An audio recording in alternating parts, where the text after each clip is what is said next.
কি কৈছে কমি গৈছে নাই বহুত বিদ্যালয়ত ছাত্ৰ ছাত্ৰী কমি গৈছে এই কাৰণে ইয়াত যেনেকৈ শিক্ষক প্ৰয়োজন আছিল শিক্ষকটো সঠিক সময়ত নিযুক্তি নিদিয়াৰ কাৰণে ছাত্ৰ ছাত্ৰী বহুত কমি গৈছে আৰু বহুত কষ্টত আছে ছাত্ৰ ছাত্ৰীয়ে আৰু বহুতে ড্ৰপ আউট হৈ গৈছে তো সেই কাৰণে এতিয়া যিখিনি প্ৰাদেশিকৰণ কৰিছে এই কাৰণে মই চৰকাৰক ধন্যবাদ জনাইছোঁ যিখিনি বাকি ৰৈ গ'ল হেতু যাহাতে বিটিআৰ চুক্তিৰ 4.3 যেটো ক্লজ আছে ইয়াৰ দ্বাৰা অতি শীঘ্ৰে এটা নতুন এটা পলিচি লৈ পেলাই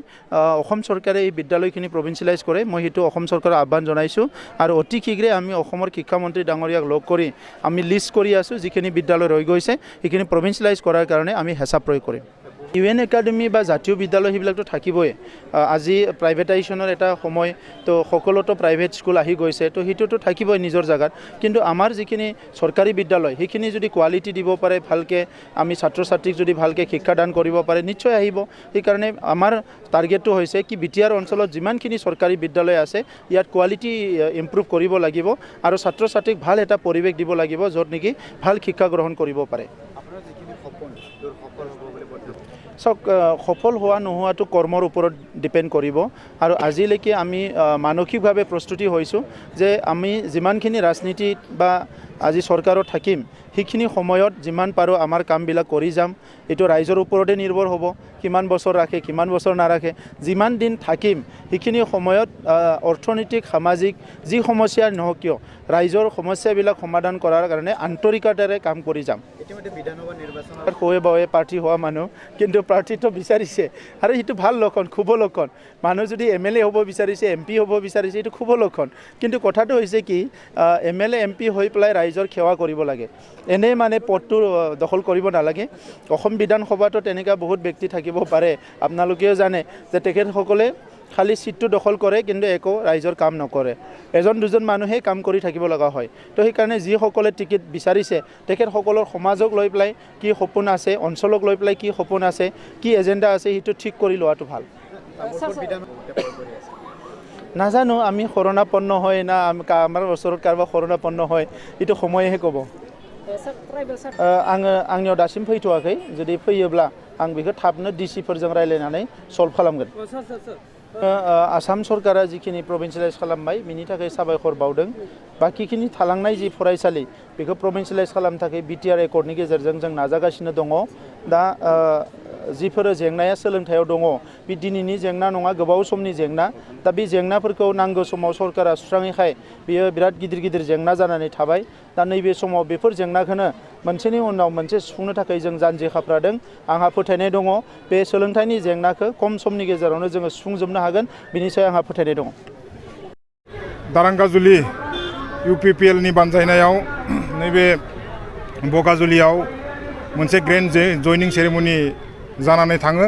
बे ग्रेन्ड जयनिं सेरेमनियाव प्राय गुबुन गुबुन दोलोनिफ्राय माने BPF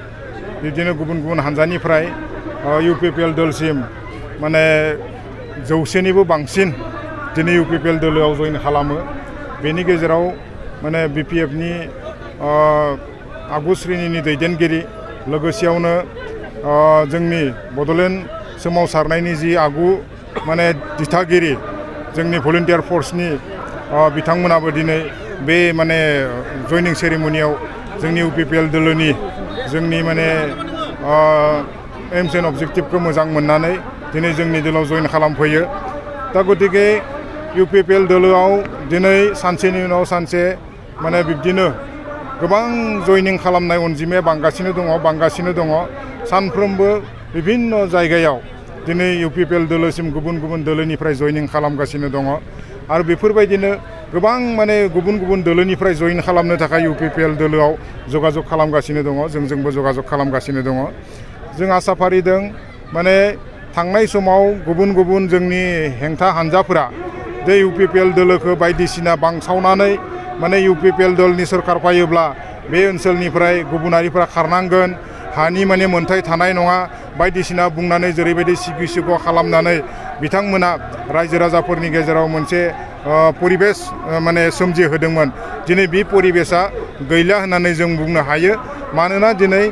मानसिफोरा बै गुबुन गुबुन हेंथा दोलोफोरनि जि बांसावनाय बे बांसावनायखौ दिनै पुरापुरियै बुजिबाय दिनै जे UPPL दोलोआ 2 माहनि गेजेरावनो सरकाराव फैनायनि उनाव ओरैबायदि मोजां मोजां खामानि मावबाय बा मावनो थाखाय आखायाव लादो बेफोरखौ मोजां मोननानै दिनै बायदिसिना हानजानिफ्राय बायदिसिना ग्रुपनिफ्राय दिनै फैनानै दिनै UPPL दोलाव खामानि मावनो थाखाय बयबो माने मोनसे थियारि जादों थ' गतिके बियो UPPL दोलनि थाखाय मोजां मोनसे साइन मोजां लक्षण जों आसा फारिदों जों खावलायदों बयबो रायजो राजा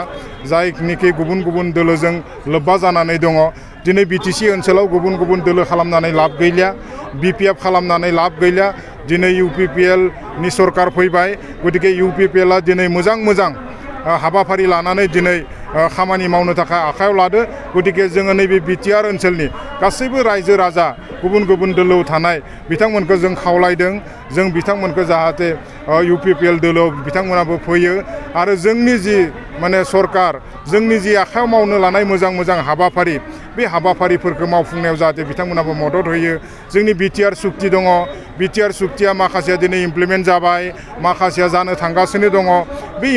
BTR सुक्तिनि जि मोजां मोजां दफाफोर बै दफाफोरखौबो जाहाथे मोजाङै जों इमप्लिमेन्ट खालामनो हायो बिनि थाखाय बयखौबो हेफाजाब खालामनो थाखाय खावलायदों आरो UPPL दोलोजों बयखौबो माने फैनो थाखाय फैनानै खामानि मावफानो थाखाय जों जोंनि नैबे ओनसोलनि रायजो राजाफोरखौ खावलायदों नङा बियो बिधान सभानि बिजाथिनि बेलायाव दिनै जोंनि जि माने एलायन्स गभर्नमेन्ट एलायन्स जिहेतु सरकार सोलिबाय थादों UPPL BJP GSP नि गेजेराव गतिके बियो जोंनि हाइकमान्डफोरा बिथांमोना हाइकमान्ड जोंनि UPPL दोलोनि BJP नि बा GSP नि बिथांमोननि गेजेराव सावरायलायनाया सोलिबाय थादों दिनैसिमहालागै माने बियो फाइनेल जायाखै खिन्थु मोनसे बाथ्राया निश्चित जोंनि UPPL दोलोनि तामुलपुर जिल्लानि जोङो मोनसे बिबानगिरि हिसाबै दङ हिसाबै जों मोनसे बाथ्राखौ रोखा बुंनो हायो दिनै तामुलपुर समस्तियाव दिनै UPPL नि बिजाथि थागोना रोखा आरो बेवहाय माने जोङो आसा फारिदों जाहाथे जों UPPL दोलोनि बिजाथिखौ जोंनि जे एलायन्स पार्टनार बिथांमोना जोंखौ मदद खालामो आरो मदद खालामनानै फैबाय थानाय समाव माने UPPL BJP नि जि सरकार दानायाव माने बेखौ बिथांमोनाबो मदद खालामलाङो बेखौनो जों खावलायदों गतिके जोंनिफ्राय बिजाथि थागोन बियो रोखा